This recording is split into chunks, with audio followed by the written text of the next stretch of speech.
Looking at Cameroon as a unitary state 50 years after, what balance sheet can we say has been Cameroon under this form of government? We understand that we all started as a federal state in 1972.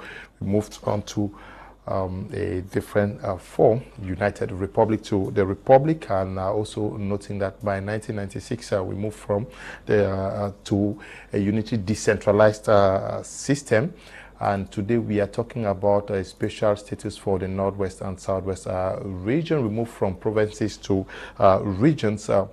How has Cameroon fared under this form of state that is highly centralized, governed from Cameroon, with a president, with governors in the regions, 10 regions of Cameroon? We're discussing this with our panelists who are in the house. Apostle Ambe Valentine Ngwa is our permanent consultant. Good evening and welcome.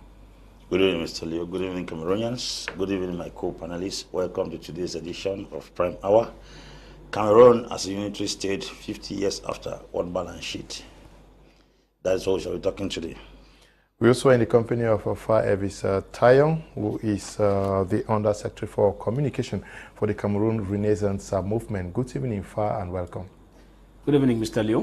Good evening to the thousands of televiewers right away. Greetings to the Royal Majesty, the founder of Gunoko Village, and the people of Gunoko Village and Bengue in general.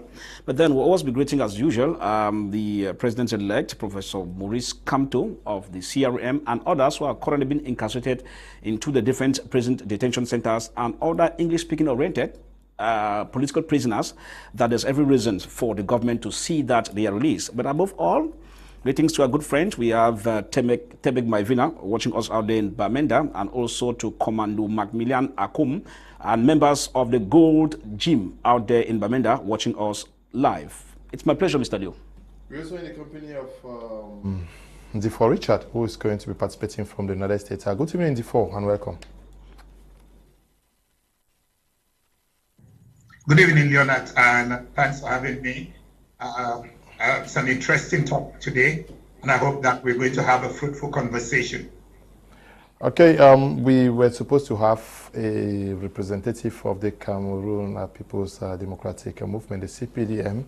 Unfortunately, Dr. Bussi was not able to make it. An attempt to get others to represent the party on this platform actually proved futile, so we may have to do without the CPDM this evening. But we hope that Ngateng Donat is going to be joining this discussion this night. He should be caught in traffic in Douala. We all know how it happens. Apostle Ambe Valentine Ngwa, we're talking about 50 years down the road as a unitary state, Cameroon. I want you to look at the motive for the move from the federal system to the unitary form. Yes, Mr. Leo. Were the motives well founded? Yes, the motives were very, very Machiavellic. The motives were very, very satanic. The purpose of the unitary approach was to swallow an existing people, to swallow a particular culture, to swallow a particular group of people and annihilate their existence, and to assimilate them, as the President of the Republic said clearly in France. It has been 50 years of struggling to assimilate a people, and 50 stands for gold, golden jubilee. They have celebrated 50 years of unsuccessful assimilation, 50 years of frustration to assimilate a group of people. I think at that level right now, they used to say a fool at 40 is a fool forever. At least we are at 50 now. The attempt to assimilate the people should not longer be their primary objective. Within these 50 years of unitary state, we have experienced the most divisive group of people so far in Cameroon. We have the group in the north called the Northeast, who are agitating at their own end. We have the Tongtina, we have the Sardina, we have all those names did not occur under the federal system of government from 1961. It's to let us understand that we have an emblem of unity, but the manifestation on ground is totally different from what we are called. 50 years of a unitary state has brought more pain, sorrow, confusion, deprivation, as a matter of fact, a loss of true identity as Cameroonians. These 50 years of so-called unitary state has been a time of pain, confusion, because from every ramification, we have not had such division as at now, ever since in this nation. When this country was a federal system, they said it was more expensive, and that was the motive to run a federal system. But what we're experiencing now as a unitary state is a system which is even more expensive than the federal system that was running at first. We said 2 persons were occupying the same office in the East and West Cameroon, and that was the reason why they had to dismantle the federal system in order to institute a unitary system, in order to cut down the costs and maximize expenditures.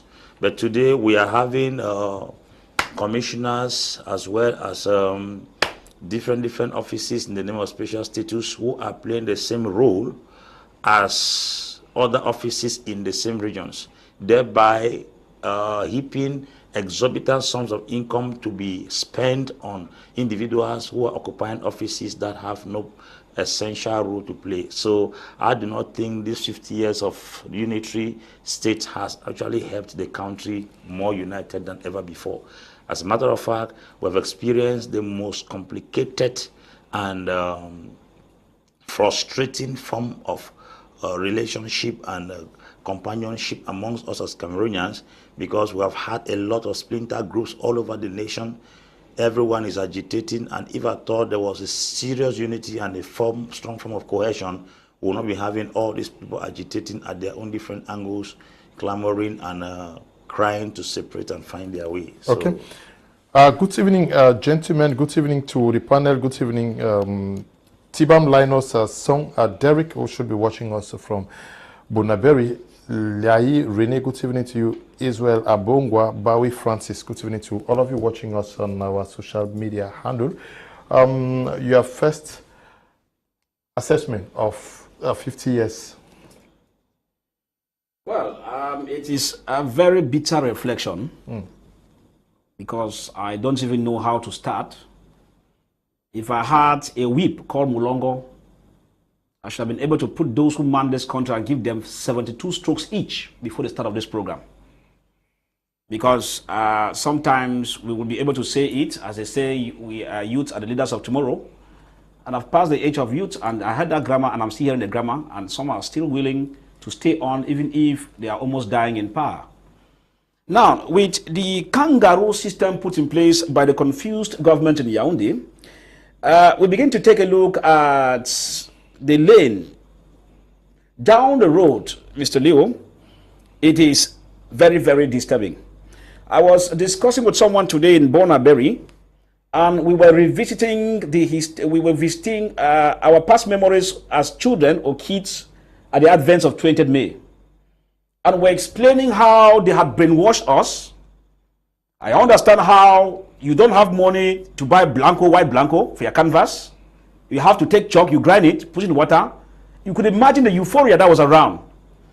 But what I get annoying is that the euphoria that was characterizing the 20th May celebration as a national day was more of a brainwash, misguided move. Probably when we became enlightened as of now, I've been able to regret how I could imagine to keep 10 francs and 5 francs to buy bread and sardine on 20th May, Alaska, chocolates, and what have you, and to be dreaming even before the day that the 20th May should come as fast as possible. How we could use charcoal iron. That's the first time we visit our uniform. That period on 11 February, the rest of the days, you just be washing and wearing as you see it.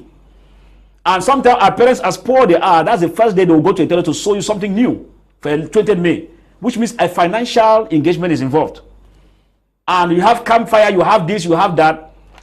Now, what these rascals in Yaoundé gave us was not what is there. No. Now, I'm coming, Mr. Leo. You are asking me down the lane. Yes, but that's down the lane. I'm coming. Yeah, but I take exception to describing people as rascals, please. No, I'm coming. Can you put your point across without necessarily? Yes, I'll put the point across, Mr. Leo. Yeah. And the point is that if people gave us the wrong education and the wrong reason for the unity, which is not moving, it means they themselves knew what they were doing. Because the unity that was preached is not what we're seeing today. If the foundation of a country was formulated on wrong basis, this is the wrong result we are getting nowadays. And so, if a father decides not to give the child a good education, that child can sometime get up because of wrong orientation from the father and gives the father names because the father did not orientate that child properly. If some of us are getting up today with the wrong history they gave us in school and to realize that it was a wrong move, it means that those who did that were satanic. Now, as we move on, Mr. Leo, if you look at the issues, we talk about 11 million. Normally, we have never known this rate of division. And why I say that down the lane. In the north? 11 million in the north, they are that way. We are just like what our Apostle Ambe said. So, Sadina, Tongchina, we have the divide and rule, hatred, northwest, southwest. The whole issue is cutting across. This one is Bamileke, they call it Bamilekong. We have Anglophones, they call Anglophiles, Francophiles. And you begin to ask yourself, if I tell you that these guys are still determined to do what they are doing, because in the midst of the crisis that has killed and displaced thousands, you still find even in their recruitment iota of determination to carry on with disunity in the name of Vivre Ensemble. Now we got a report of recent of the recruitment of students into ENAM, that the names were coming from a particular area. Now at the beginning of the crisis, I said here that at Sonajes in Bamenda, the 150 places that were there, just 2 were English speaking, 1 from the northwest, 1 from the southwest, and the 148 were French speaking. But we think that in an aspect of Vivre Ensemble, we are not expecting 50-50, Mr. Leo. But if you have your recruitment and you have a quota that corresponds to the minor region, it will make a lot of sense. Now, to the national broadcasting, we got what happened in their recent recruitment. I don't want to go into that. But many cried foul and nothing changed. Now, if we're living in a government that is upright and not a redundant sleeping government, it means that some person would have been fired in the midst of this crisis. Because you cannot put in place a commission of bilingualism and multiculturalism and some commissions that are fighting to put things in place, while other heads of institutions are busy doing the contrary. It is more annoying. Okay, we're going to be looking at the Bilingualism Commission, also looking at the creation of the Ministry of Decentralization, amongst others, they coming into place of the regions. But now, I want us to go back to prior to 1972. Ndifor Richard, you are a history teacher.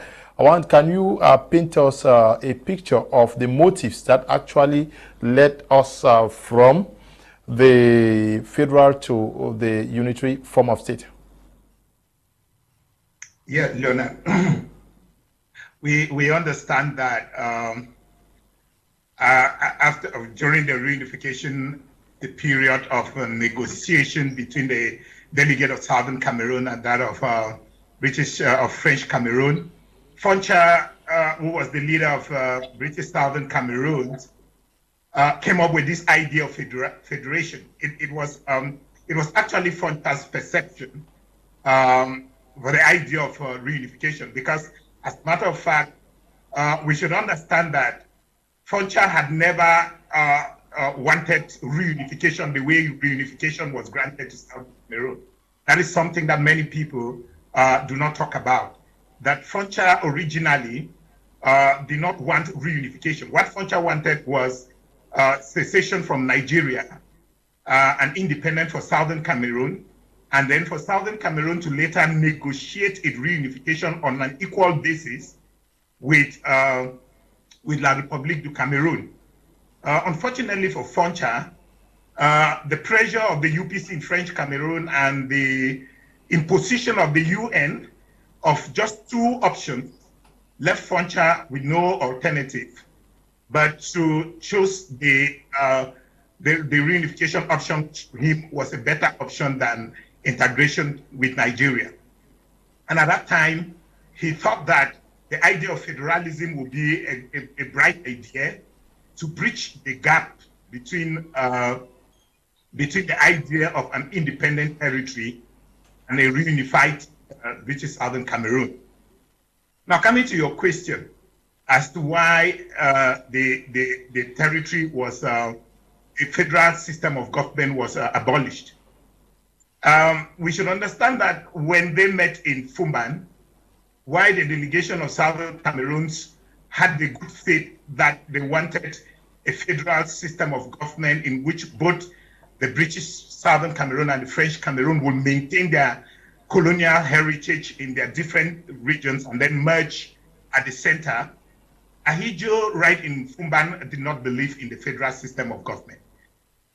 He simply just gave into it because he wanted to appease the people of Southern Cameroons who were reluctantly getting into the union with La République du Cameroun. And so right from day one, Ahidjo started nursing his diabolic plans of abolishing the federal system of government.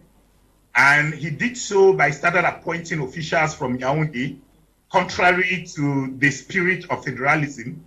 He started appointing his own men and sending them to West Cameroon, much to the dissatisfaction of most of the politicians of Southern Cameroon, notably Ngwa, who later became the Prime Minister of West Cameroon, who fiercely opposed Ahidjo's continuous interference into the politics of West Cameroon. But Ahidjo was just starting as he continued his plans by dissolving all the political parties to form a single political party. All of that was just cementing his way towards the abolition of the federal system of government. Well, to cut a long story short, Ahidjo claimed in most of the books we read, you will hear that his goal for dissolving the federal system of government was because it was too expensive, as it had to run several governments, the government of East Cameroon and the government of West Cameroon, and several parliaments, like the federal parliament and then the East Cameroon parliament and the West Cameroon parliament, in addition with the House of Chiefs and all of that. And he claimed that they were very expensive to run. He also claimed that the federal system of government nurses disunity in Cameroon, and that the unitary system of government is going to solidify unitary. But no one is left in doubt with the fact that Ahidjo's real objective was to consolidate power. The federal system of government took away some powers from his hands, much to his dissatisfaction. So his insistence on a unitary system of government was because he did not want to share power with any other person, as was the case with the federal system, where he had to share his power with the different prime ministers of the different federated states. And so he was not interested in sharing power. I want to consolidate those power into his hands. And so that is why, that is his real goal, his main reason for abolishing the federal system of government. And if you see the fierce nature in which his successor, President Biya, is resisting the federal system of government, it also goes along the same line that he does not want to share power. He wants to conserve power. He wants to maintain power. And that is why even when he says he's giving special status, you look into the special status, you see that power still lies in his hands. When he talks of a decentralized unitary state, he gives the decentralized unitary state where everything still emanates from Yaoundé. And Leonard, let me just end by adding to what the previous panelists have been mentioning about the fact that we said we adopting the unitary state because we want to consolidate the unity of Cameroon. You agree with me that this is a time when our country seems divided in ways that cannot easily be breached. There is, let me begin with the poor and the rich. There is the bottom 98% who are against the top 2%. There are the oppositions against the CPDM. There are Anglophones against Francophones. There are separatists against federalists. There are Beti Bulus against Bamilikes, Southwest against Northwest. And then you go into it again, you find that even within the CPDM, they are divided. You find that even within the Northwest region, they are divided into divisions. it seems like our country is breaking down into multiple parts that dislike or even hate each other. At times, it seems like we will never be able to overcome this division in our country and unite our citizens into one nation. And all of this under the watchful eye of the President of the Republic, who at some times he himself and his regime are fanning the division because it helps to maintain his position in power. He knows that as long as Cameroonians remain divided, it becomes very difficult for them to ever come together to fight him or to oppose his regime. And that is why they might be paying lip service to unity, one and indivisible Cameroon, national integration, and all these concepts you hear about. But deep down in them, they are enjoying the game as it is, because Cameroonians are divided in factions. Special greetings to you, Wilson Barbot, who is the president of the My Media Prime Fan Club in Bamenda. Wilson, we hope you are getting better after your accident. We wish you speedy recovery. Apostle Ambe, Valentine, Ngwa, we have gotten from the history teacher the motives for moving away from the federal structure that actually was used to manage Cameroon. But going by what he said, you already hinted on it, we have a lot of division. We have the Tontinas, we have the Sardinas, you have there's division at so many levels in Cameroon today. What did not work? The intention was to get a more unified nation. Is it the strategy? Is it the institutions? Is it the persons that fail to match action with words and action? Well, you could get from Mr. Ndifor clearly that that idea of consolidating unity among the people was just a scam. Okay. The primary objective was for Aidjo to consolidate power in his hands. I don't know why we are so power hungry in Africa to the extent power cannot be shared. We've seen people in America, in other countries of the world, Germany, they have shared power and they are living successfully. I think this thing centers around greed, self-aggrandizement,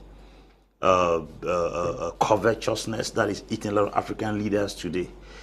The idea of him bringing all the states into a unitary umbrella was because, according to him, to reduce the cost in running two different parliaments, two same ministries in two different regions of the country, which was absolutely wrong, because what we're engaging today in the name of special status is even more expensive than the federal system. And as a federal system, every particular region has a responsibility to generate its income. But on a unitary state, everybody depends on the central power. How rich is the central power to take care of all the regions? I think if every region was left to dig their own resources themselves, it would have pushed every single region to work so hard. That's what goes over even America, goes to Nigeria. There are regions in Nigeria that are not rich in minerals, but they have been able to coin a way to generate income for themselves because they have been left by themselves to generate income. You go to Nigeria, you will see councils having buses, they have aircraft, because they might not have mineral resources, but because they are given the responsibility to develop themselves, they were able to coin out ways on how to generate income. Ethiopia is not good on land. They don't have minerals. They don't have good climatic conditions. Neither do they have a good soil for production. Yet they have focus in the air. They have one of the strongest airlines because they have been left to themselves to develop themselves. We are talking about special status. We have delegate of culture in the southwest, delegate of culture in the northwest. We are going to have now also somebody who goes as a commissioner of culture in the southwest, commissioner of culture in the northwest. Is that not two responsibilities in the same office? How expensive is a special status in the name of decentralization? We are talking about commissioner of education. We're going to have another delegate of education in the same office. Carrying responsibilities are not important. We have the governor, who is the chief executive officer, and we have the executive president of the national and the regional assembly. Is that not two offices in the same place? What is unique about the special status that was not? And then so bad is the thing is that it is the central power that funds these particular individuals in question. The governor is funded by the Central Bureau, the regional president is funded by the Central Bureau, of which, if at all we had federated states, the individuals in question were supposed to have been left to themselves to generate income based on the resources and the opportunities they have in their own region. That was supposed to cause every manpower, mineral resources, and human resource to go to work to generate the income, whereby commission from what every state produces is sent to the Central Committee instead. This time around, the Central Committee receives and does not beat its body left and right to take care of the regions. I wonder where they got this idea of thinking that a federated system of government is that expensive, as if we are the first in the world to practice it. That's where the trouble is coming from. So it is the greed for power, the egoism, the self-centeredness. Yeah, but I want us to focus a little bit more about the division amongst the people. One of the objectives was to get a solid nation around one vision. Of course. Yes, but today it's not the same. That's why I'm coming to this. Okay. That's why I'm building the foundation to come to this. Mm. The reason why there's a lot of division, because why? People are depending on a source that is not sufficient enough to take care of the people. As a matter of fact, the Northwest man has to sit and fold his arm, because power must come from Yaoundé for him to exploit either cobalt in Nsah or to make sure they plant palms in Widukum, or that must come from Yaoundé. Of which, if power was given to those regions, they would have been able to look at their soil, their climate, the water. We don't need to consult Yaoundé to build a dam around Menchunfor. A federated state will use Menchunfor as a natural resource in the environment to generate electricity, which is going to be a source of income for that particular region.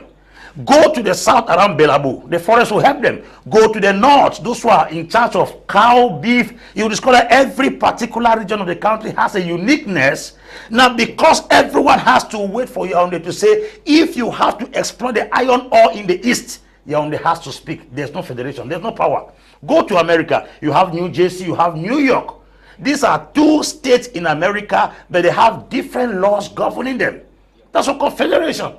Not where everything is centered around a particular place, then the place is not even able to exploit. For jealousy and pride, they will not want this one to exploit their own resources, because they feel like if they overgrow, they will no longer submit to the authorities that be in the power in Yaoundé. For instance, there is a seaport in Limbe. Do we need an executive order from the presidency to open a seaport in Limbe? If it was a federated state, then the governor or the regional president has the capacity to develop a seaport in Limbe and then only give report to Yaoundé and send commissions to Yaoundé. But that is not the case, because power is centralized. So it is not just the lack of resources, it is the order and the authority to exploit the resources. And anybody who sits and waits to be fair cannot think. Just like a housewife who sits in the house and wait for the husband to provide, such a person doesn't think. Because why? They live a dependent mentality. I don't think a dependent mentality is somebody who thinks.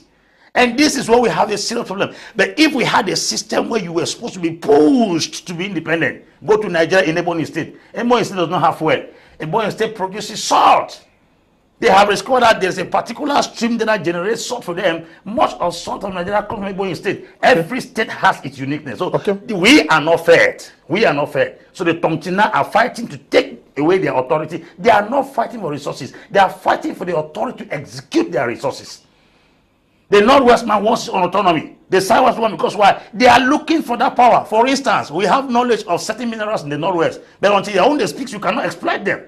We have the mention for you cannot exploit, because why? They are not fighting for Yaoundé to give them money. They are fighting for authority to exploit what they have at their disposal. Okay. Good evening to you, John D. Tima, and to you, Liayi, Rene, CK Wonderboy. Good evening to you, Square Tianaman, and to you, Tita Lassa. All of you watching us via our Facebook handle, I send special greetings to you. Fah Elvis Tayong. One of the motives had to do with the expensive nature of running both governments in the east and the west of Cameroon at the time. Now, good evening also to you, Mr. Mark Amos Andy. How less expensive is running this structure under what is called a unitary decentralized form? On the contrary, it becomes more expensive than the federal system. It is just an excuse they give, probably saying that, federal system will be expensive. But what they're running here now is more expensive. Now, I give you an anecdote. If you go to the border areas, what is happening when you get to Matazum? Now, you realize that there are contingents of security forces that are in the west region. That is the other side of Matazum. There are another contingent of security forces that are found the other way. Now, when you get to Bamenda, you arrive around 2 or 3, you must wait till 6 a.m. Now, you people start marching like slaves who were carted in one kingdom and are about to be taken over to the seashores for exportation to Europe. In a long line, you pass first, if you are coming from the west region area to the northwest, you have to go through the checks. They check on you, and the same people just few meters away from you are coming on the same check. These things happened even in those days during the periods of the Mungo. We had East and West Cameroon, where you had to cross just even on a short distance, and you are showing you are laissez-passer, and you move the other way, you show the same thing. So at the end of it, you realize now that if we move and they say it's less expensive, it's because they think that they're smart to tell lies. Why do I say so, Mr. Leo? If you come to look at it, the reason why you see the split, the administrative units, is for the simple reason of the divide and rule, so as to make sure that the confusion continues and it works in their favor. Now, if I take you to Kumba, Mr. Leo, you realize that Kumba alone, keeping aside politics, does not require 3 councils in that area. Because I can drive around Kumba within 20 minutes, from Kumba 1, 2, 3, within 20 minutes. You are already across the 3 subdivisions or the 3 council areas. So start asking yourself, what is the raison d'etre of that dividing of Kumba 1, 2, and 3? The same case with Limbe. Limbe is just supposed to be a council area. But now if you see, you have Limbe 1, Limbe 2, Limbe 3. You are looking for where you are seeing the 1 and the 2 and the 3, you are not even seeing. Now these are areas where they create for people to go and sleep. Now look at Kongsamba, 1, 2, 3. You ask yourself, where is the Kongsamba that is saying Kongsamba 1, 2, and 3? Edea 2, correct. Edea, you have Edea 1, 2, and 3. Look at the small subunits. So at the end of it, it is even more expensive because when you put Edea 1, 2, 3, the Geo, Edea 1, 2, and 3, they are running their own budgets. The councils, Edea 1, 2, and 3 are running their own budgets before the city council, or what they call, the city council in Edea, is where another budget as the overall council that lot over Edea 1, 2, and 3. You see duplication of functions. Now, if you go to these councils, you have what we call chiefs of infrastructure. Those are in charge of building permits. Now, in these areas, you also have those same services in the city council areas. And in those areas, you still have divisional delegates in charge of state land property and survey, who still carry out some of these survey aspects that the councils carry. Now, I will tell you clean and clear why we have confusion in our cities. Because when it comes to the building of the cities, why are they poorly planned compared to in those days GRAs, which were during the colonial periods? Well, if you get to Boya, you go to GRA, you know that it is classified. But with the other areas that were not opportune to have those GRAs, you see that they are in a zigzag manner. Why? Because some point in time, this council gives permit. Now, while he's giving permit, he forgets that the person of the divisional delegate in charge of land and survey is supposed to be part and parcel of that project to also see that the building takes into consideration road that will pass there someday, sometime in the nearby future. That's why if you come to Bonaberi, there are neighborhoods that if you find that somebody construct a house, even in Boya and Bamenda, there are buildings that you construct in the quarters and they don't have access. So you have to park your car sometime at the petrol station, and then you trek now to get into your neighborhood because where the building is constructed, there is no passage. Now, why is all of this? Because of the duplication of functions, whereby A, things that he's in charge, B, things that he's in charge, and C, things that he's in charge in the same sphere of influence. So at the end of it, with the duplicator of services present, they become more and more expensive to run. Now, look at what we're talking about. The worst is this kangaroo system they call regional councils. They have come into play, and they are telling you that they also have some competence of health, education, and all the like. The similar competence they have, councils also have another what they call a minimum package that they give, like buying benches and roofing sheets and direct materials to schools.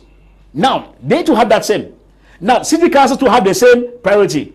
While we are also saying that even the Ministry of Education in that era does the same thing.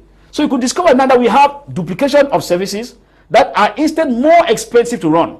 Now, if you come to the other kind of stuff we're talking about, you know that before that we had the Ministry of Social and Women's Affairs. Now it has been split. It's still in line with this kangaroo system. Now, the Minister of Women's Empowerment and the Family and Social Affairs, what are they doing? Social Affairs takes care of the family. Women's Affairs also takes care of families that are vulnerable. So at the same time, they are doing one and the same job. So at the end of it, Yaoundé thinks that they are very smart. But at the end of it, look at, if we're talking about 60 ministries or ministers, government ministers, including what the secretaries of state, what is their duty? We are not getting the impact on the ground, Mr. Leo. Okay. Because the poverty line is increasing day in, day out. How do you tell me you have price control? Ministry of Commerce, they are there. And yet, prices keep skyrocketing. Okay. Now, it's at a level whereby even the council officials are even dumbfounded. Because as a council, you buy bags of rice to go and give people, they eat today, and the next day, they are buying rice that they used to buy for 13,000 francs, now at 23,000. Okay. Ndifor, Richard, I want us to look at the Unity system. We had our provinces before the coming into place of the regions. We are talking about a unitary decentralized system. And today we have regions, regional assemblies. We even have moved up to the level of the special status for the Northwest and Southwest region. How has this form of government, 50 years, we have been seeing evolutions catered for Cameroonians compared with what existed between 1961 to 1972? Yeah, Leonard, it becomes a little tricky when we want to compare what existed in 1961 with what is existing right now. Okay. The reason is that in 1961, we were still at the level of state formation. And so there were a lot of mistakes that were made. There were a lot of errors that were committed, which of course would have been addressed, and there were a lot of policies that could have been put in place to check that. But since Ahinjo's interest was never to see the federal system of government survive, he rather capitalized on those weaknesses, capitalized on those errors, and used it as a reason why the federal system had to be abolished. I am citing the example of the fact that the state of West Cameroon was unable to balance its budget at some point and had to rely on Yaoundé to be able to survive.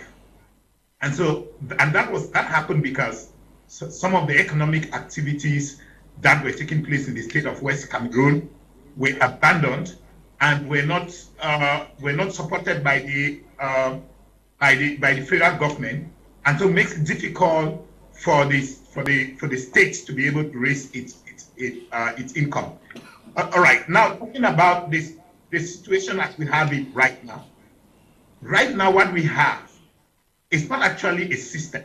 We cannot even call it a system of government because it is such a confused system that you cannot even find it anywhere. It is true that we must not copycat everything, but the kind of system that we have, they call the special status, we call the decentralized and all of that, is a total confused system that you can hardly define what role each level of government has to play. You can hardly define what role each authority has to play. For example, we have the regional council, and they say the regional council will be in charge of education.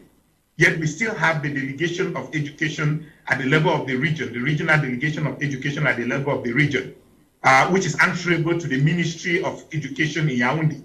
And so you start asking yourself, how do you balance these two? How do you manage all of this? And all of this comes back to what we were talking about earlier. That there is the tendency to want to give, to devolve power, but it is done only by paying lip service. They're doing that only to appease people. They're doing it for political reasons. They're not doing it with a genuine reason to see that the nation develop. It is done just to say that, okay, since you're complaining and since you want this, let me give you this and then satisfy your interest. and then they do some kind of camouflage, and then they put it in place, thinking that in so doing, they are going to deceive the people to feel that, to have the feeling of a real decentralized system, but it doesn't exist. Let me say this to those people who believe that for some of us who are calling for federalism, decentralization is the same thing. Decentralization is not just calling it decentralization. And I agree that decentralization is another name way we can call federalism, because it all involves the devolution of power.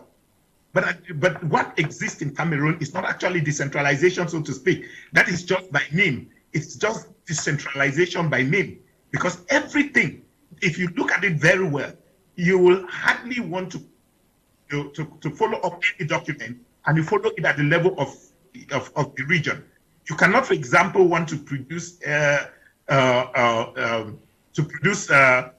follow up on your retirement benefit, and you do all of that at the level of the region, and you end at that level, because that is what existed during the West Cameroon period, where somebody can sit in Co, or somebody in let me use the example of Kupe Maninguba. Somebody could be in Kupe Maninguba and comfortably treat his entire document and write to the document of retirement and end at that level without necessarily moving to Boya, talk less of going to Yaoundé. But right now, what happened is that everything emanates from Yaoundé. Everything begins and ends from Yaoundé. They will tell you that you have this, the regional councillors, you have this. Last time we heard that the regional councillors, even to buy their own vehicles, they could not even have the autonomy to buy their own vehicles. Those things have to be bought at the level of Yaoundé and sent to them at the level of the region. Then what are we talking about regional councils? What is special about it? And then even the usage of the term special is deceptive in nature. Because if you look at it very well, there is still the regional council in all the other 10 regions in Cameroon. So what makes it special? What is the reason for using the term special in the status, when all the other regions have basically the same situation like the Northwest and Southwest region? So what we are saying is that there is a real problem that exists in our country when it comes to the form of the state. And the division we were talking about earlier rests on all of this. And this comes as a result of the fact that the authority in Yaoundé have consolidated so much power in their hands, and they want to be pinching this power and giving to EU depending on how much support you give to them. They want them to be sharing resources depending on how much support they gain. And they know that if they leave this to be run at the level of the council and they lose this authority, it will mean that people will not rely on them to be able to get these things. And so for that reason, they will not hold it back and force these people to vote for them before they give it up. Okay. That is why, let me just make this point, Leonard, and I'm rounding up. Okay. That is why in the Northwest region, for example, you have Bamenda Central. You have the people of Bamenda Nkwe. They are divided. They don't want, they look at the people of Mankon as a major competitor. They look at the people of Nkwen as a major competitor. The Southwesterners look at Northwesterners as major competitors. This is how division is bred. And so for that to happen, the federal system of government is the best way. It has been proven that that is the best way to deal with a country that is as diverse as our own. Okay, we are talking about unitary state. In Cameroon, we have talked, they talk a lot about national unity, national integration, unity in diversity, but the division is there, going by what you have cited alongside Ndifor, Richard. The objective was to form a solidified country nation. Did the leaders, those who were there, all of us, did we fail in creating what we can call a Cameroonian identity, or it's an impossibility? We failed in creating the Cameroonian identity. When self-interest, greed, and self-aggrandizement overtakes the interest of the common people in general, division is inevitable. we had a group of persons who were at the forefront of this so-called national unity. If at all they did their homework very well, then unity would have been a great success. But most of them went there as individuals. They did not go as representatives of the people. Unity only happens when the head goes along with the tail. Unity does not occur when the head goes along, leaving the tail behind. The individuals who went in for a unitary state did not go to represent the people they went for, because not every people can go for unity. Someone has to go ahead and then take along the people.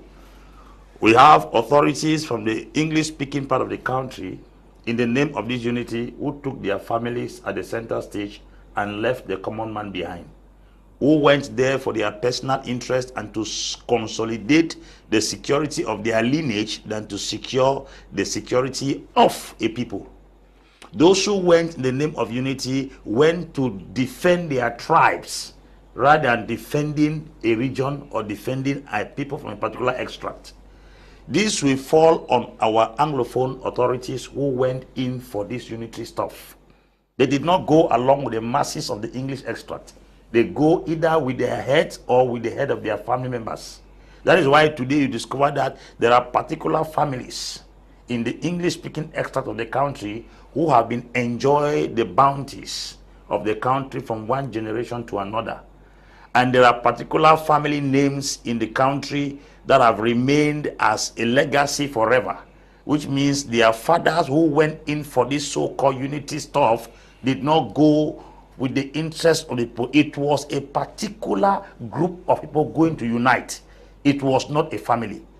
The unfortunate aspect of this thing is that the people we send ahead to go and stand to unite and bring the interest of the common people of a particular extract did not go along with the people. They went with their families.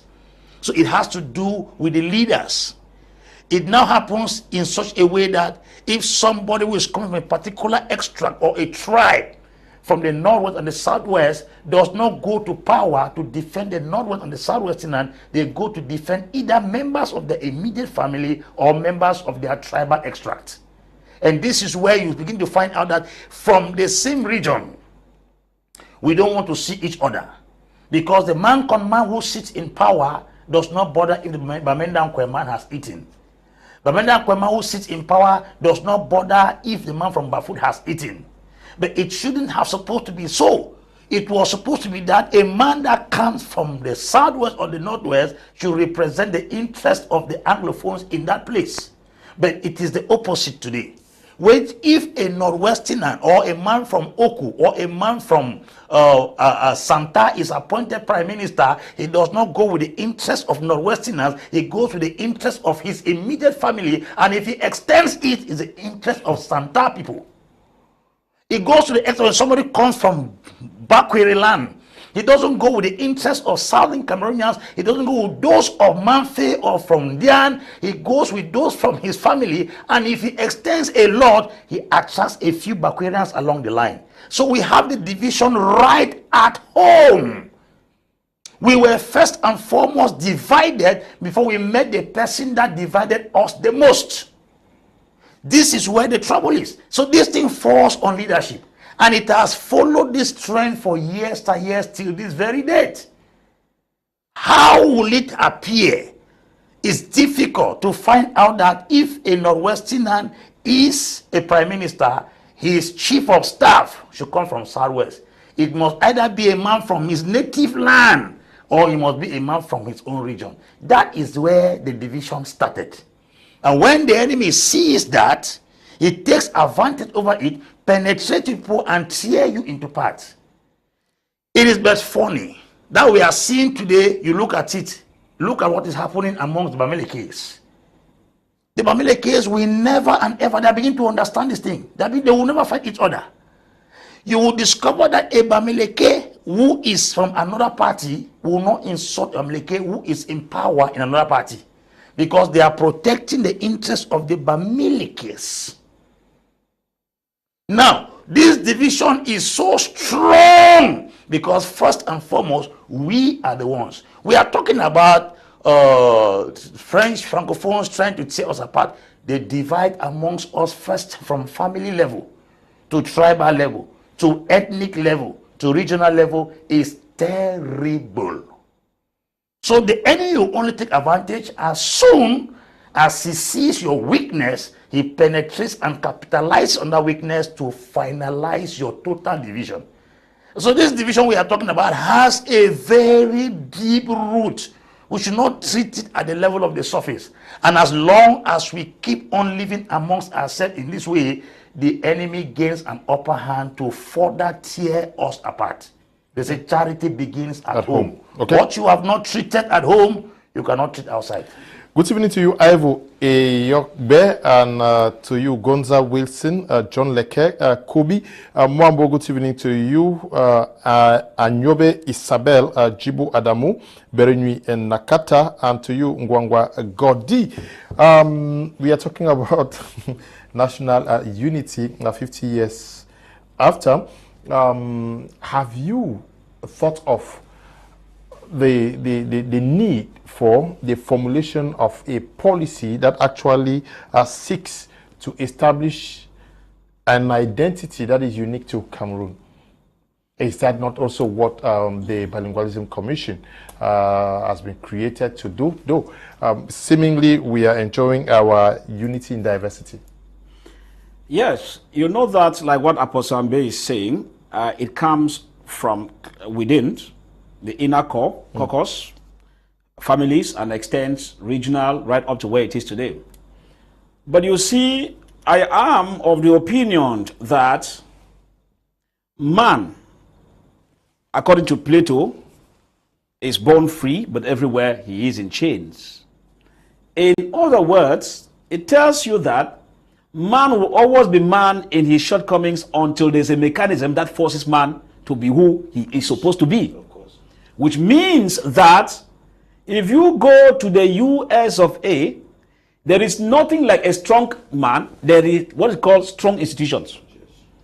Which means that the way we find ourselves, if you go to Pakistan, for example, now we go to Afghanistan, more precise, Taliban took over. What are they doing? They are now putting institutions that will force you to do what they want you to do. Now, women have to start putting on headscarves, covering their faces, hijab. Only their eyes, hijab, everything complete.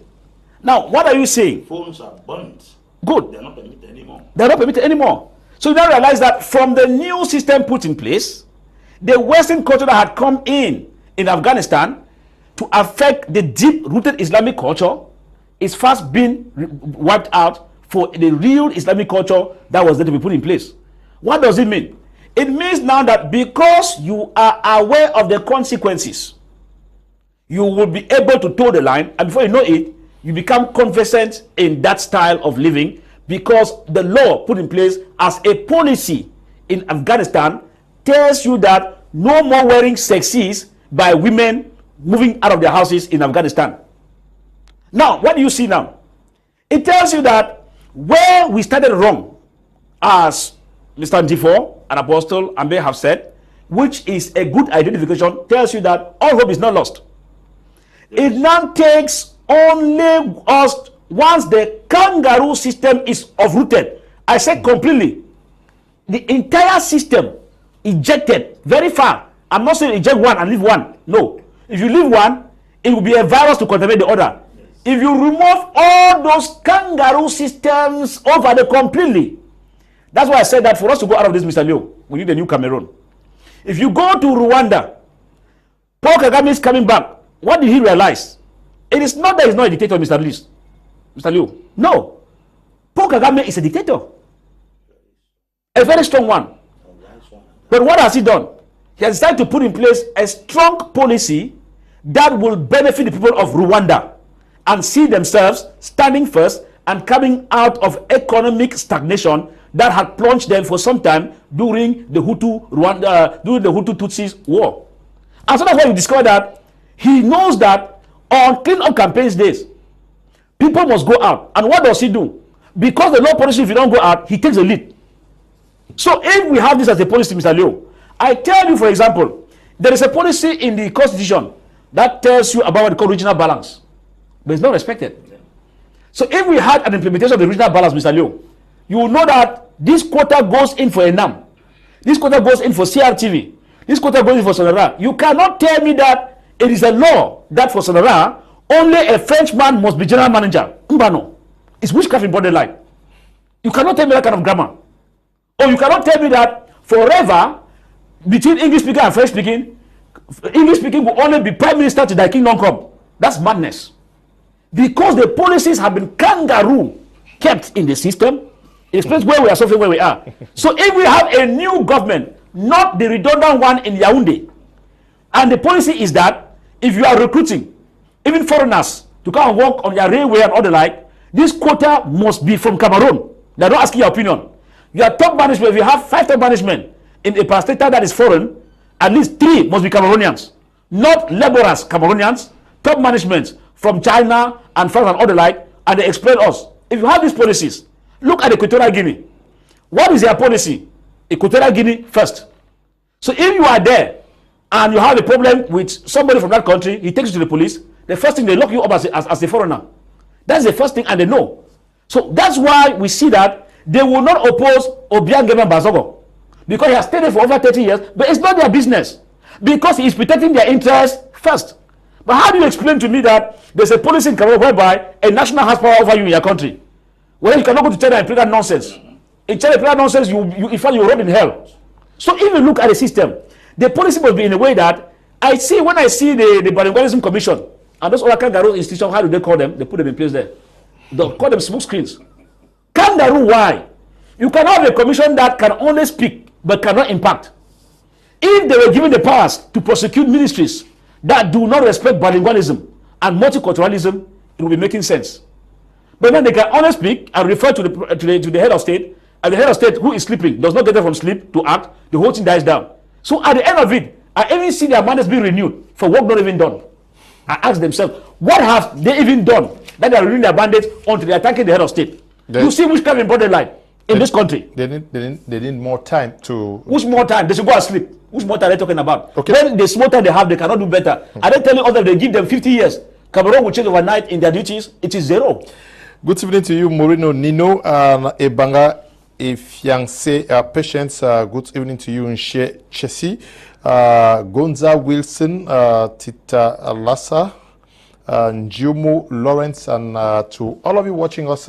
Now, I want us to look at this aspect. For Richard, we moved from provinces to regions, and also the creation of some institutions like the Senate that was created. There has been the creation of the Constitutional Council. Today we have the regional assemblies that are also working. Has the creation of all of these institutions changed or moved this form of government forward? Yes, Leonard, let me answer by just reacting briefly to what Apostle Ambe said earlier. Okay. I want to take exception to the fact that he seemed to be blaming the people, the Anglophones, so much. I agree with him that we Anglophones, we are so divided, and that we hate each other, like he mentioned earlier, and which I agree with him 100%. But I want to totally disagree with him right now, who seem to be placing the blame of the division on the doorstep of Anglophones themselves, for the division among Anglophones on the Anglophones themselves. Look, the division is nursed by the regime through what I would call systemic implementation of negative interdependence. That's not what I said. They have done it in a way. Sorry, Apostle Ambe, I got you wrong, but I just want to re-emphasize the fact that the division, even among Anglophones, has been nursed by the regime through systemic implementation of what I would call negative interdependence. If a person succeeds, all others have to fail. In order for a democracy to function, citizens must perceive positive interdependence. They must know that we should sing together or swim together.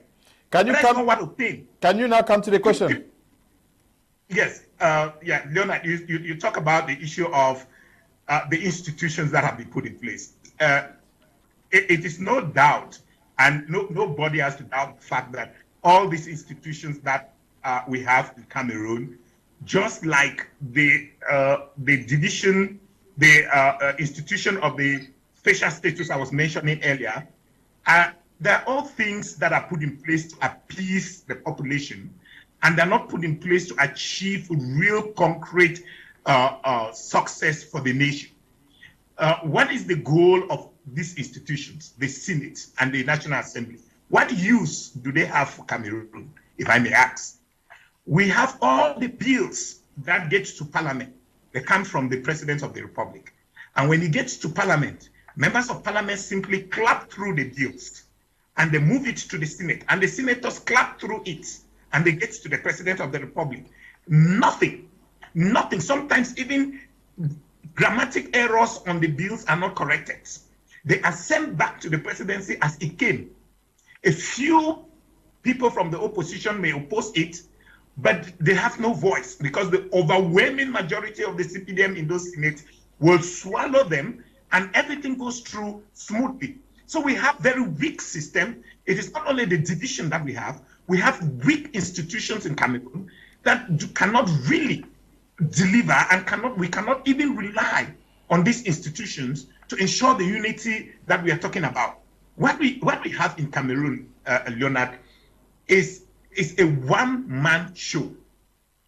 There is I'm not exaggerating by saying that everything is under the whims and caprices of President Paul Biya. If he wants it to go left, there is no opposition to that. If he wants it to go right, there is no opposition to it. There may be a few resistance coming in from the opposition and all of that, but it doesn't go anywhere. Everything goes as Biya has ordained it to be. That is how Cameroon is run. Cameroon is a purely one-man show, and you cannot run a country like that. You cannot run when you start running a country in a way that when that one man does not exist, the country collapses like a house of cards. That is what many of us we do not even understand. And that is when CPDM people go around saying that the unity of Cameroon is held by Biya, they are telling the truth, because everything is in his hands. And we have a fragile unity, we have a fragile peace that rests as long as Biya stays in power, or as long as he stays alive. Now, because as long as he's no more there, the country is going to crack.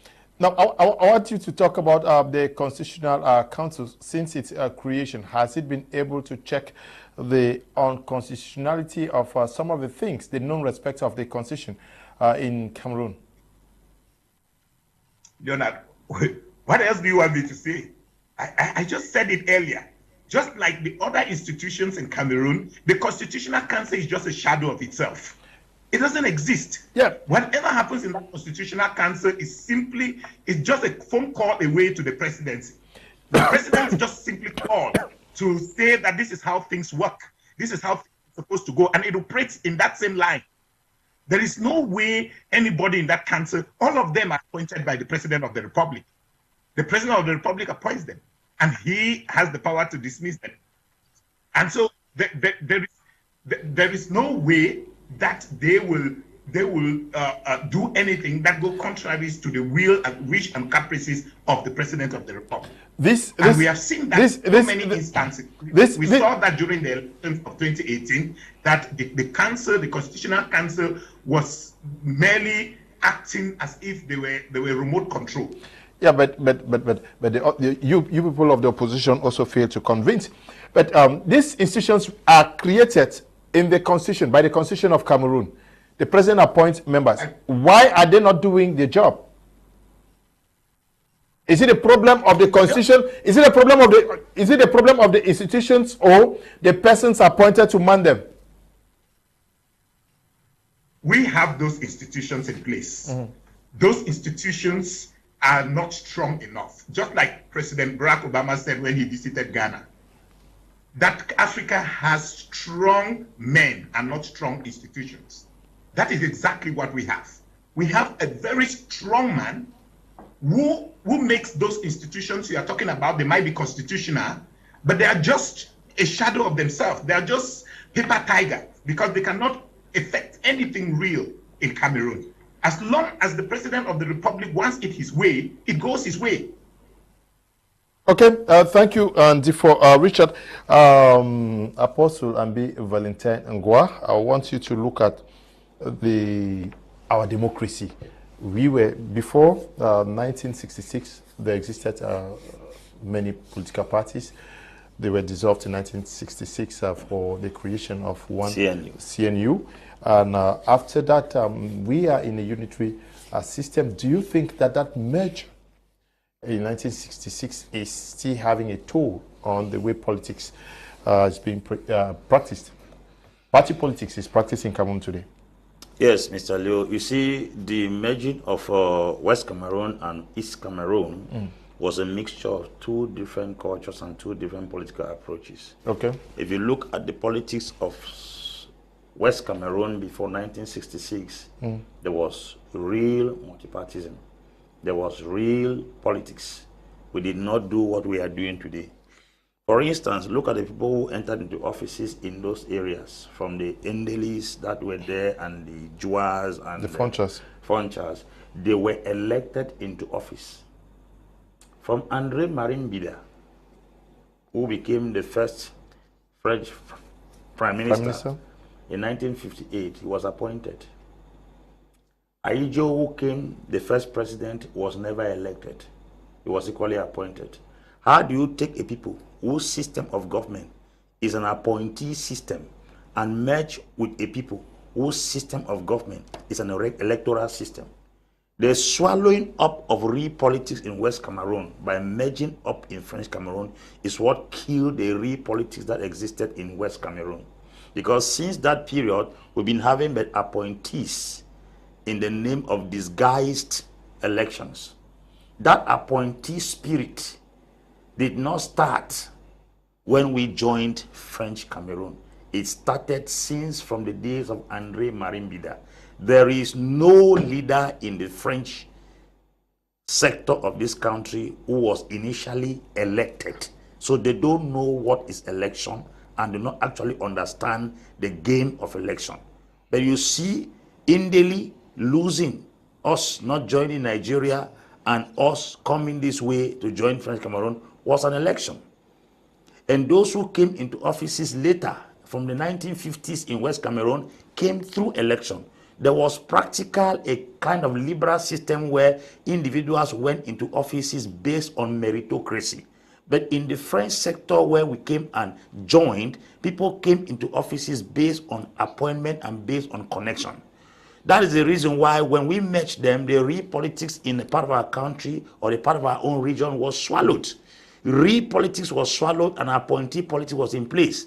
That is what has been running from that time in the days of Ahijo till today. People who went to power were appointed.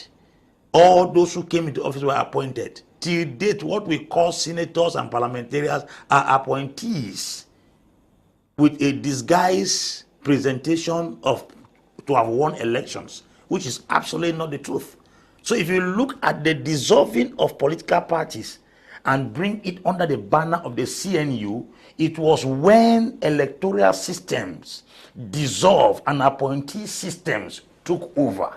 An appointee system opened its mouth and swallowed up real party politics. From that day in this nation in 1966 till tomorrow, we have had an appointee system of government, not an electoral system of government. In 1979, when St. Muna was the Speaker of the House of Assembly, according to the Constitution by then, if the president is no more in power, it is the president of the National Assembly who was supposed to conduct elections after staying for 40 days in power. But you see, in 1979, that constitution was amended and a clause was brought in that the prime minister is an automatic successor if the president is not in place. Appointee system of government.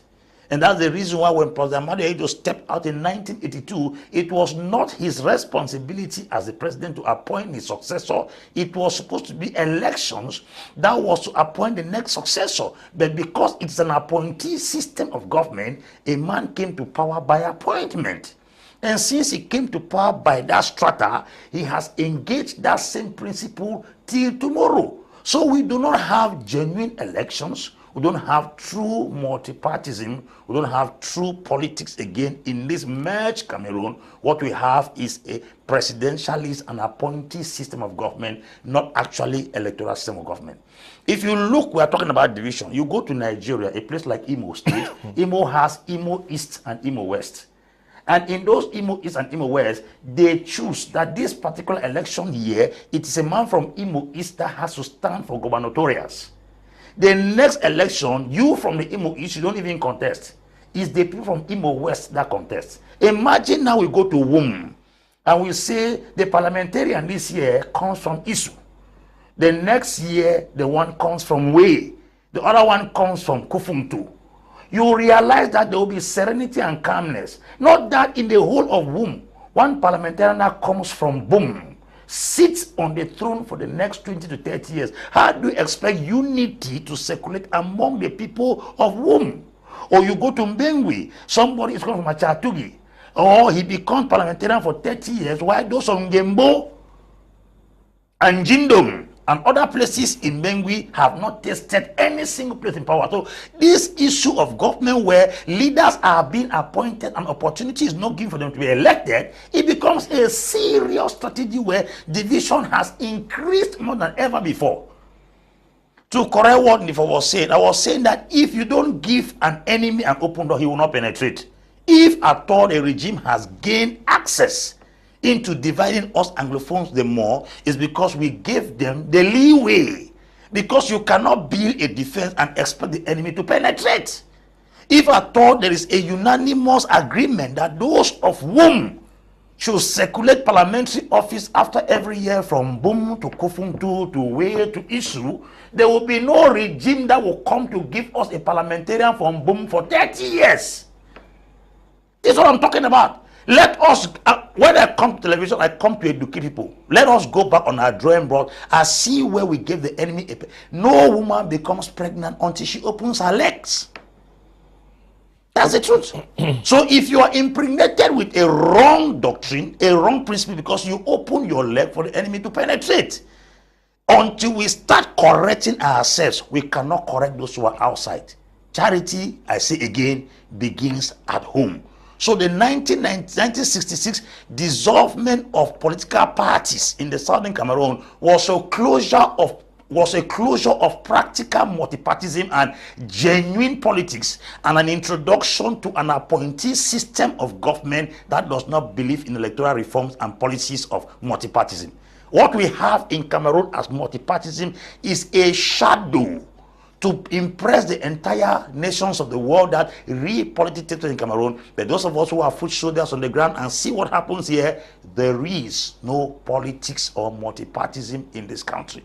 I repeat, and I make bold to say on this television that we should not be deceived and keep on deceiving ourselves to think that there will be some election one day in this country that will work in favor of real political party. I said it on my Facebook page. What we practice in Cameroon is not politics. It's bigotry, blackmail, bitterness, strife, malice. We have developed more enemies than rivals. Rivals are people who have healthy and productive competition, while enemies hate each other to kill. I rival you in class. I want to score more points than you because I love you. An enemy will not want to score more than you. He wants to kill you. What you do in Cameroon, we don't do elections to rival the opposition. We do elections to eliminate and kill the opposition. Politics should be rivalry, not enmity. Okay. Politics should be rivalry and not enmity. Kangaroo man, I'm coming over to you. But for Richard, I hope you took note of what he said earlier on. I would like us to, you are a history teacher. You see how the political parties, the dissolution of political parties in 1966, how it played out, and it is affecting what we are living today. But to you, the kangaroo man, we have had the creation of decentralized systems. Do you think that compared with what obtained during the federal structure and what we have today, decentralized regions, power now has moved closer to the people, especially with the coming into place of a special ministry in charge of decentralization? Well, the main thing here is that the power has pretended to have moved closer to the people. Okay. It has only pretended, but it has not moved. You want to hear me very well. Take your pens and papers. It has only pretended to have moved. Because we're talking about decentralization, Mr. Leo, which is another phase in the whole governmental system, in the kangaroo system in Cameroon. We talk about an aspect of moving where we are looking at it that what are the functions of these regional councils under decentralization is important. Now, what are the components of those who are to work there? The appointee spirit still comes in as per se, because you have a president appointed, city general appointed, independent conciliator appointed. Look at these people fooling us as if we are yams. Now, this is where the whole issue comes in, because whosoever appoints you means that you have to dance to the whims and caprices of that person. Yes, but now, according to the decentralization, the law, yep. Some powers that formerly existed in Yaoundé have been moved down to either the regional and municipal structures. That's why I said that it is seeming as if it has moved, but has not moved. Because we're talking, let's take education, for example. They have competence for education at the level of the regional councils. City councils also have education, Ministry of Education, that has also has some powers sent to. Some divisional councils, they also have that, because they give the didactic materials and all the like. So look at some divisional councils, city councils, regional council itself, and the tutelage ministry of like basic education. So 4 of them are involved in that same exercise in that area. It is the madness of the first order. Now, if you look at it critically, as I said, they say similar it has. Because when you sell a goat and you hold a rope, you give the same price that you have already sold the goat to me when the rope is still with you. Therefore, you have not sold the goat completely.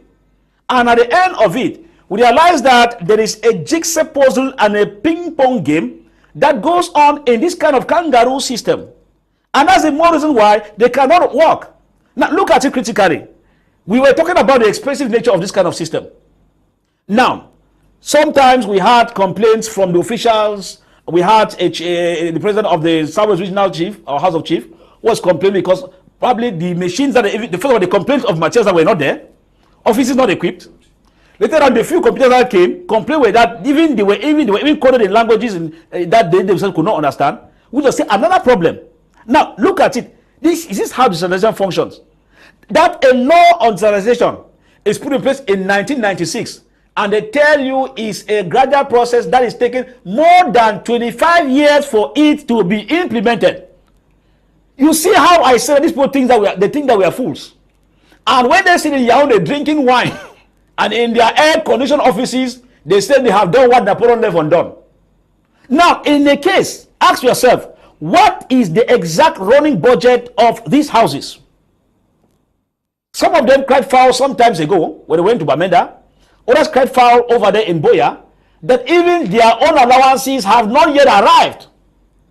Now, how do you expect them to work when they'll be forced to pay allegiance to the person who gives them the finance? Now, because of this, it means that the real sense of separation of power is absent. In a one-man show, as Mr. Ndifor said, that is what takes place away from all this disguised aspect of decentralization.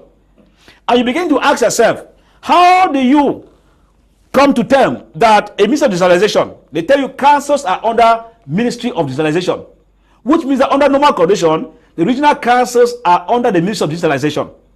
City councils and sub-councils are the same. But yet the person who lords over them has to do with the deals. So at the end of it, since as people for their budget are the senior divisional officers, in real terms, their bosses are not the divisional delegate of decentralization, as per se, nor the regional delegate of decentralization. So you can see how confused Yaoundé is. That I am a delegate of decentralization, but I don't have full powers on controlling the budget of councils that are under my ministry, as tutelage ministry. But the chef tests, as they call them in quotes, are the ones who validate my budget. So at the end of it, If I don't work under the whims and caprices of the SDOs, oh yeah, my budget will not be signed and I cannot claim the money from the treasury. This is how I say that when a system is confused, everything from the top goes down, continues to be confused. Now look at what we talk about decentralization. It affects and it becomes expensive, Mr. Liu, in that we see how our budget is running. People are not able to understand that we don't yet have running credits for 2022 as I speak now. Running credits. Those who are running state credits, they know what I'm talking about. It is not into function since January. That's a thing they are still hiding to today. And why is it so? Because the Senate system, if you look at it, Mr. Liu, I will tell you without fear of favor. Even the introduction of the Senate was not yet right because of our system. Because the introduction of the Senate was done in a hurried manner because they wanted to satisfy those who were agitating to give the semblance of democracy, which is a kangaroo smoke screen democracy. That is the more reason why budgets, millions upon millions, are being coughed up in the name of taking care of Senate running budget, Senate president, and the whole cabinet with no work done. Eh? But people should not say they are doing work. You have done nothing. Now, in this same case again, why they are wasting money on the Senate, after a sudden you hear special statutes for Northwest, Southwest, and regional councils. Hooping sums are equally running. Until they have buildings, they have temporary staff, they have all the like, and they have running credit even for fuel bonds. Now, this is an additional budget for a house that you don't even know what they are doing. But on paper, they say they take care of health, education, and they can assist public works and all the like. I have yet to see what they are doing as per practical terms. Because when I come here, they tell me that this school here received benches from the Boya Council. The next time, I hear that some benches came in for what? No, IDP materials from the regional council. That is all. I'm yet to hear that they have put in place a hospital in this area. I'm not getting the grammar. But then, every year we have a budget that the Minister of Public Health goes and defends in Yaoundé. So he defends a budget for health, which is sent from Yaoundé to all the external services in his area. And then another budget again comes in again, still for health, and is sent over to the regional councils. So at the end of it, the grammar of decentralization is not working. That's why if I were Yaoundé, we pack our bags and go home. Because the countries above them to run as of now. Okay. And for Richard, I want us to understand the process of dissolution of those parties and how it has affected our party politics till date. Yeah, Leonard, I'm sure you want to understand the politicking that took place leading up perhaps to the abolition of the multi-party system in British Southern Cameroon. Yes. Now, what we should understand that as soon as reunification was established after the Fumban Conference, there was deep division among the politicians in British Southern Cameroon. The division was so much so that different politicians in British Southern Cameroon could not come together, and they decided to find favor under the wings of Amadou Ahidjo. What you should understand is that someone like Ndeli, who had been preaching for against reunification, it will surprise you to note that in 1962, Ndeli, after having been in the cold for too long, found an opportunity in which he could at least be recognized. And he made a proposal to Ahidjo that he wanted the CPNC party to reunite or to join with the UC party of Amadou Ahidjo. And he started propagating the idea of a unitary, of a centralized federal system of government, as was proposed by Amadou Ahidjo. At this same period, Amadou Ahidjo was interfering, like I said earlier, into the federal system of government. What he did was that he appointed federal inspector, one of whom was this arrogant guy known as Ngwa, who at some point was even challenging administrators in West Cameroon. And even there was a time when he even, instead of the local administrators in West Cameroon to inspect the guard of honor, he took it upon himself and ordered that he would be the one to do that, to the extent that the ceremony had to be postponed for the issue to be discussed. This is just to show to you how far the division in West Cameroon had gotten. And so with all this division, each one of these southern Cameroonian politicians were trying to win favor from Ahmadou Ahidjo, each one of them. And so Ahidjo took advantage of that. I will not even say he took advantage of that, because that has been his plans all along. It merely prepared him and merely watered his base. And so he announced that he wanted to form a grand national party. And he faced very little resistance from the Anglophone politicians, who were already so divided that they easily subscribed to his idea of a grand national party. And that is how Ahidjo easily dissolved the political parties that existed in British Southern Cameroon into what was known as the CNU, so to speak. It should also be noted that there was an argument that came to the fact that since the KNDP was the ruling party in West Cameroon, all the different political parties in West Cameroon should merge with the KNDP, and the KNDP should now be the political party that will now merge with the CNU. But that was fiercely rejected, especially from the camp of Ndili, who also wanted to have a recognition from Ahidjo, so to speak. So all of this stem from the fact that each of these politicians, as you will see, were looking for favors from Ahmadou Ahidjo. And every one of them thought that by easily giving in to his call for a grand national party and dissolve their own party, they will win favor, especially as at that time too, there was this conflict as to who will become the prime minister of West Cameroon. When West Cameroon, by 1965, it was agreed that the Foncha, who was the head of West Cameroon as prime minister and at the same time vice president of the Federal Republic, would not hold good position. So there was that squabble over who will now be the prime minister of West Cameroon. And so we have this conflict among West Cameroonians, which Ahidjo exploit, and in 1966 he established the one-party state in Cameroon. Yeah, but how has that played on to affect what we have today as party politics? Oh, yeah. Well, party politics today might be a bit different from what existed at that time, but yes, it has a place in today's politics, in the sense that if you see the people of the Southwest region, they feel that they were being betrayed by the people of the Northwest region, who were, according to them, Foncha was representing Northwesterners in whatever he was doing. And so therefore they felt like they were being treated poorly. And so what is happening right now is that the president of the Republic has taken advantage of that, and he's pitting the Northwesterners against the Southwesterners. And that is why in the 1990s, there was a time when the SDF actually won elections in the Southwest region, especially in Boya, where they won election in Boya.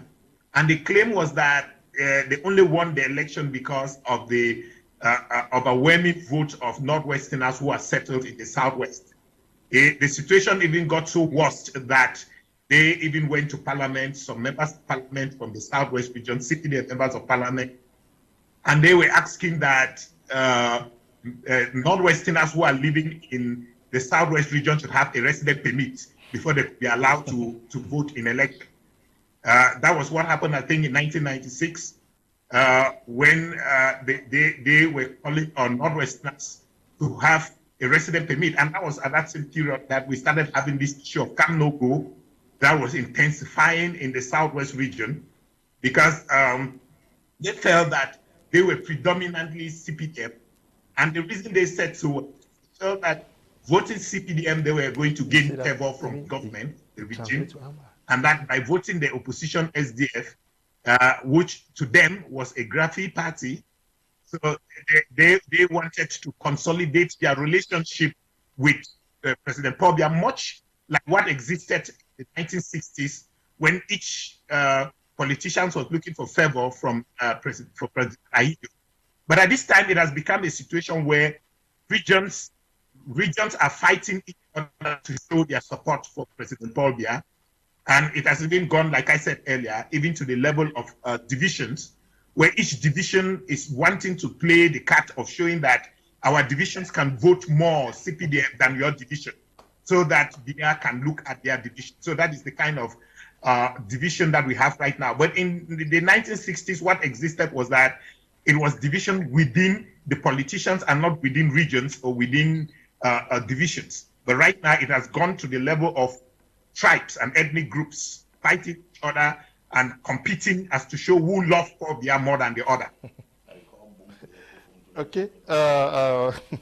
Apostle Ambe, you've listened to what he just said there, but how has the political class itself that we know today, we have local representatives, municipal, legislative, how have they carried the aspirations of the people differently? Because we are talking about 50 years of this form of state. During the federal system we saw, he just told us what obtained. How different are things happening now? Well, I think during the federal system, there was a little, how do I put it, concern. The politicians were people-oriented. Mm-hmm. But in this dispensation, people are individually oriented. People are focusing on what they can achieve. It has now come to a level where, from what Mr. Ndifor was saying, that even ethnic groups are doing everything possible to make sure they win favor. I got some random news how a particular political party won in a region, that the prime minister came from that region, and the prime minister, I cannot be disgraced. That is a political party that is not the ruling party who won elections in a particular municipality, and the prime minister at that time came from that municipality, and the prime minister said, I cannot be disgraced. That they would do everything possible to rig the election so that his image is not tainted in front of the president.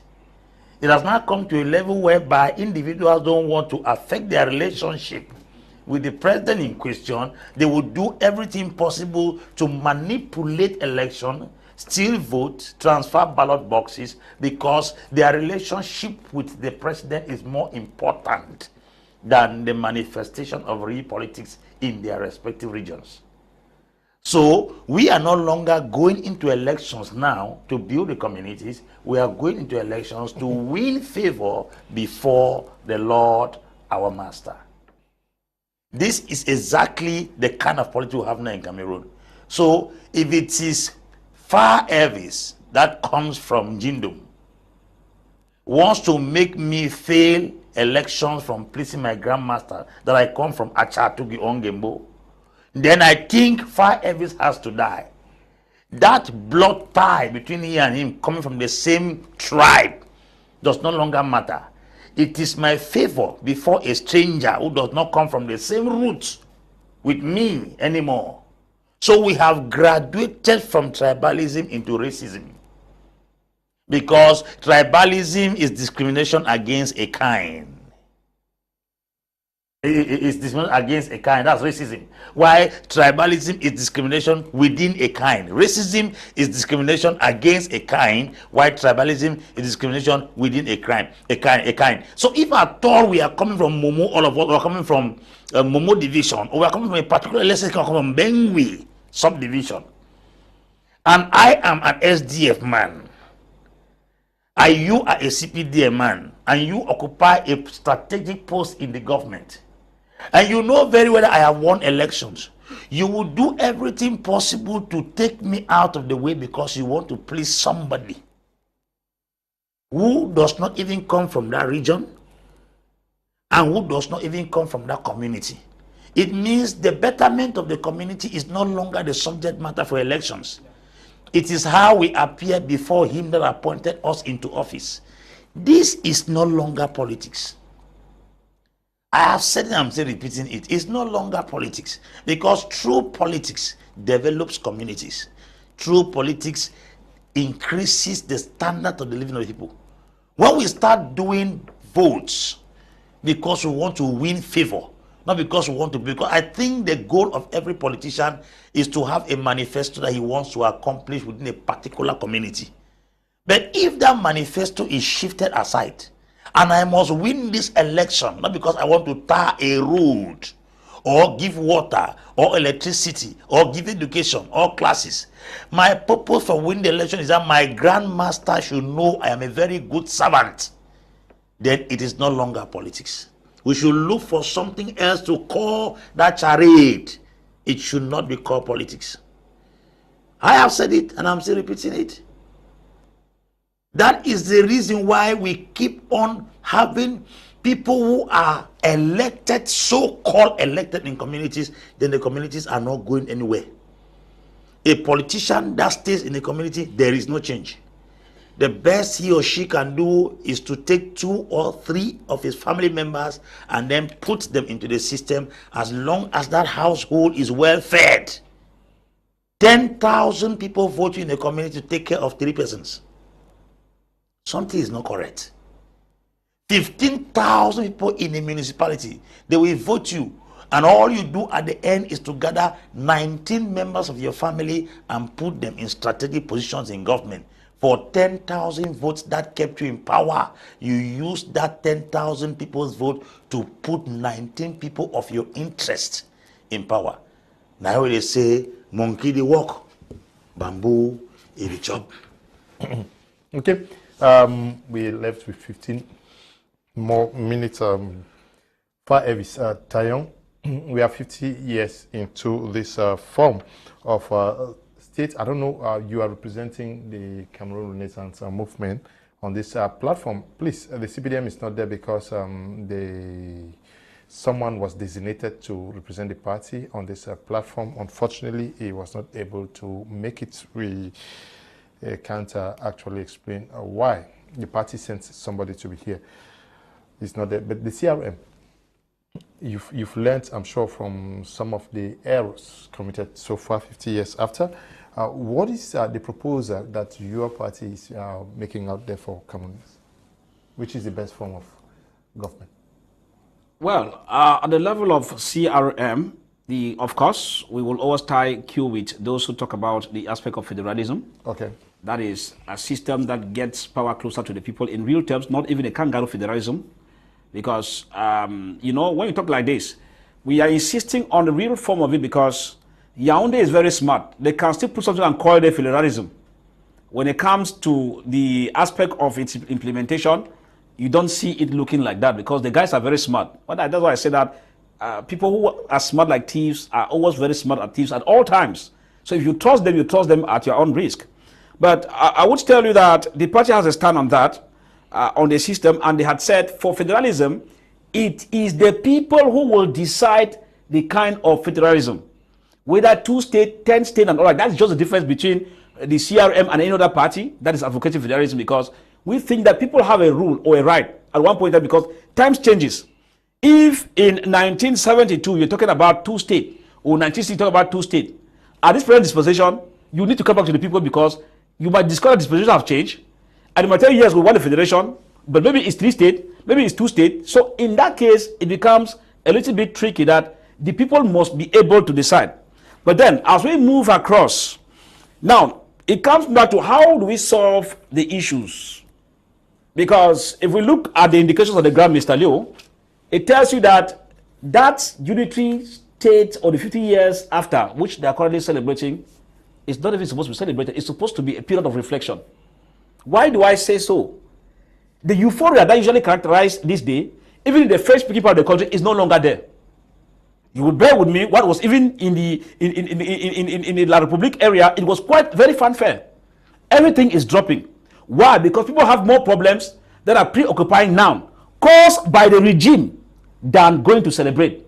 That a man who cannot be able to buy a cup of rice, or a cup of gari, or a man in Fumban, who is planning to go on strike because bread is 125 instead of 100 francs, you will not tell him, be thinking of 20 minutes is coming. No. So the euphoria has died down. We also have the issue of COVID.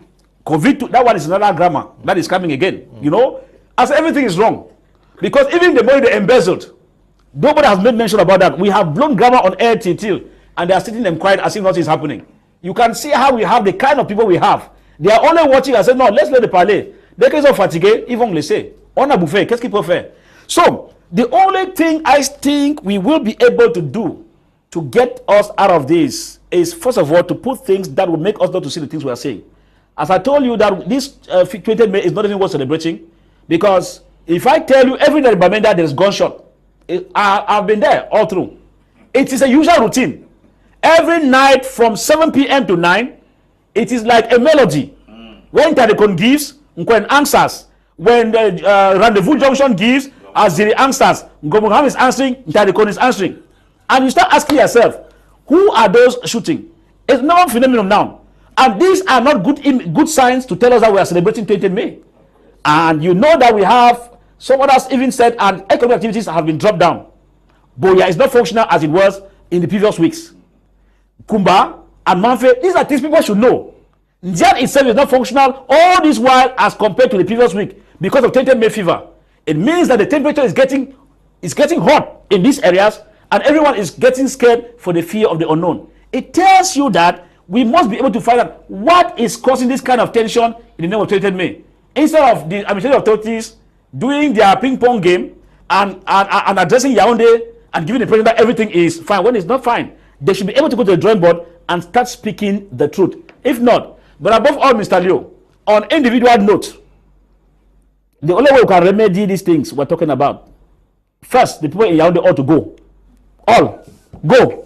If they go, we can have a new face of dynamic persons who will be able to sit down, eyeball to eyeball, and ask you, my brother, what is your problem? I hope the CRM is preparing for elections so that they can ask the CPDM. I have told you that first is that let those people go. How do they go? You have to don't bother about how they are going to go. You have to beat them. Yaoundé will leave, whether they like it or not. It's a matter of time. Okay, they must go. Yeah, Ndifor, Richard, we're talking about 2022. You and Apostle Ambe cited lots of division across the board in Cameroon at many levels. That is the case today. How do we turn things around?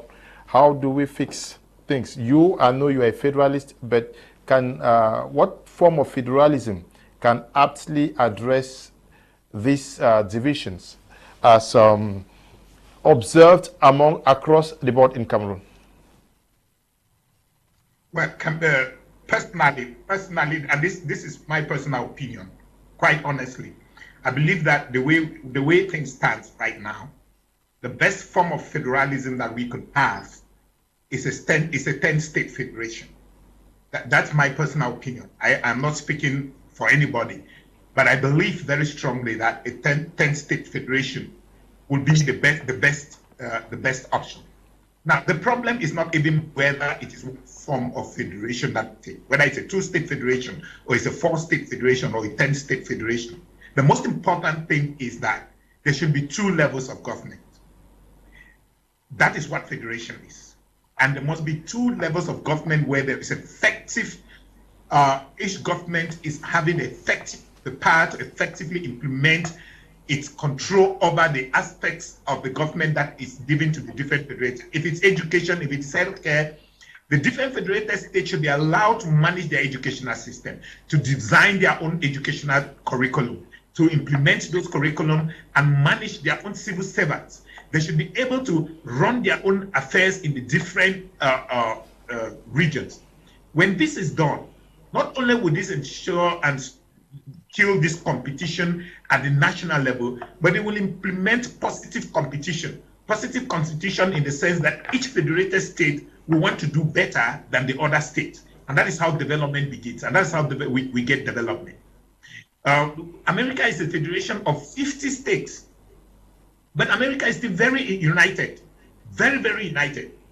And they don't even have that feeling of somebody in maybe Florida hating somebody in Chicago, or maybe somebody in Chicago hating somebody in New York or whatsoever. They identify themselves first as Americans. And you see how proud they are as Americans. I don't think there's any country in this world where you have their citizens so proud of their country, but so proud of their nation. Is it not because they have worked in what I asked earlier on a national identity for Americans? Yeah, that's what I'm saying. What I'm saying is that they, as long as they are proud of their country, that is how much they are proud of their different states. Okay. Listen, what you should understand is that even in the different states in the United States, the states have their different flags. They have their emblems. The different states have their flags. They have their emblems. They have even their state anthem. But that does not in any way take away the national feeling, the patriotic feelings of them being American, so to speak. I don't know where this idea is coming from, where people think that when you become a federated state, you stop to love a nation as a nation again. So it's a real problem. Let me quickly just say something, Leonard, before I hand over. Something that I think the kangaroo man mentioned there about the euphoria of the celebration of 20th May. I want us to start asking ourselves this question: what are we celebrating the 20th of May? When we see across the world is that National Day is the day that each nation got its independence. That is what they celebrate. Or maybe they look at a day that something real significant happened in their history that they consider as a celebration. When we now see that what happened on the 20th of May in Cameroon was actually a violation of the Constitution and a dissolution of the federal system that has subjected the nation to the pains and trauma that the country is facing right now, what are we really celebrating the 20th May? Okay. I want to believe that. But for this 20th May, my suggestion would be that any right-thinking political party, any right-thinking official should rather use this day as a day of reflection as to what really happened on this day, on the 20th of May, and to start thinking of how we can reconsider the decisions that were taken on this day of the 20th of May. Okay. Good evening to all the wonderful panelists. The balance sheet for these 50 years have been the one of tribalism, underdevelopment, corruption, just to name these few. Greetings to all the viewers from Tole, Ewe Emmanuel writing there. Good evening, panelists. I'm learning from Apostle Ambe Valentine. No woman get pregnant unless she opens her legs. True. From Egole writing from Tole. Good evening to you. It's good until the kangaroo man is right on board. Okay. Good evening to you. Good evening, Mr. Liu, and to all the panelists who are great historians. I'm enjoying the program and learning a lot. Thanks for the topic, Mr. Liu. This is writing from Kumba. Oh God. Good evening, Mr. Liu. No way to watch the program because the images are not stable. Emil is writing from Joti. Now, what is that thing that you think of the Bilingualism and Multiculturalism Commission should do to get people, though we are diverse, ethnically, regionally, to feel belonging to this nation and truly loving Cameroon? It has to do with education. Okay. People have a lot of information in their mind, and it takes right information to correct a wrong information. And the Commission for Bilingualism and Multiculturalism, their primary objective was to go about educate Cameroonians how bilingual, how multicultural they are, how diverse they are, and how they can still live in that diversity. Unity is in diversity, even in the human anatomy, because the body is one, but the parts don't resemble. The ear has its shape, the eye, the nose, the mouth, the legs, the hand, they have their shapes. Nevertheless, they belong to the same body. And every part of that body plays a pivotal role for the smooth running of the entire body. Unity has always been in diversity. And the responsibility, because I was told their office, their mandate was renewed another 5 years. I don't know what they did for the first 5 years that they are renewing another mandate, because we've not seen them go about first and foremost fighting hate speech, which is one of their primary objectives. We don't undermine the statement hate speech because it is a very, very serious weapon through which communities, villages, nations have been torn apart. I think we must take practical measures on how to deal with the subject of hate speech. the level of hate speech that circulates in our country, Cameroon, and amongst us as Cameroonians is something else. All these 11 million Tontina, Sardina, Anglophones, I think measures are supposed to be put in place. I mean, draconian measures are supposed to be put in place to end all this insult. These things sound like mere appellations, but they have very deep roots. As a matter of fact, they are the description of the division we already have. If somebody is calling that person Tontina, you travel to Nigeria where you see number plates of vehicles, you will see Benue State, the bread basket of the nation. In other words, this is our pride. I may be from Aba, I don't produce food, but I come from Nigeria where Benue is a bread basket of the nation. We love ourselves based on our uniqueness. We don't love ourselves based on what we have. I am a Nigerian.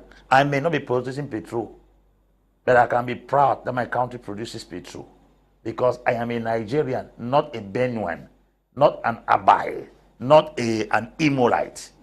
And this is where the trouble is. A Cameroonian may see a fellow Cameroonian and refuse to help because this one is Tontina. They have created a nation within a nation. That thing called Tontina is a nation within a nation. And this is the responsibility of the Commission of Bilingualism and Multiculturalism to sensitize people that you cannot create another nation in a nation. That's the reason why you go to Nigeria, Biafra. It's a nation they want to create in another nation. You hear somebody says Sardina, another person says Anglophones, another person says Francophones, another say Mouton. Those are all nations. But this is Cameroon. And if at all we do not know that we are Cameroonians, we begin to know somebody else is Tontina. Tontina is not just an appellation. It's a nation you are creating in the minds of people. And I think education from the Commission of Bilingualism and Multiculturalism supposed to be a very, very strong venture they have to engage in their 5 years in office. Because I haven't seen what they have done. I'm sincere.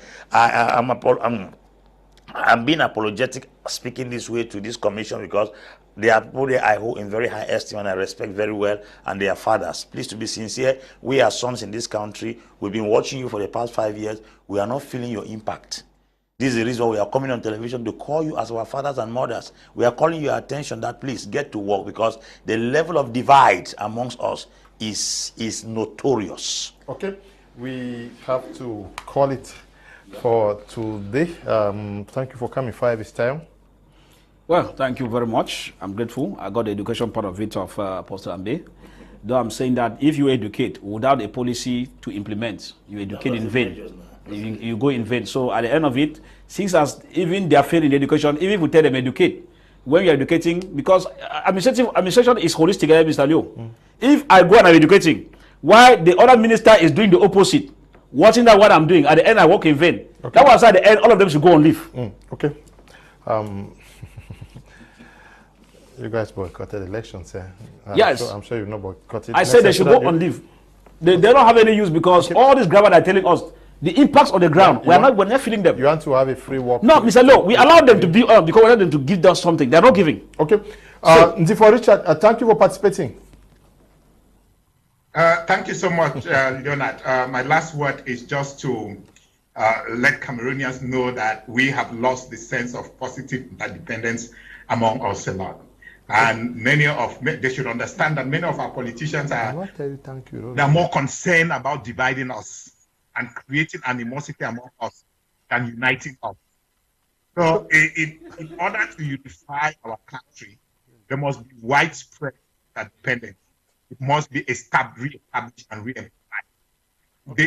We should have the sense to know that I cannot succeed without my brother.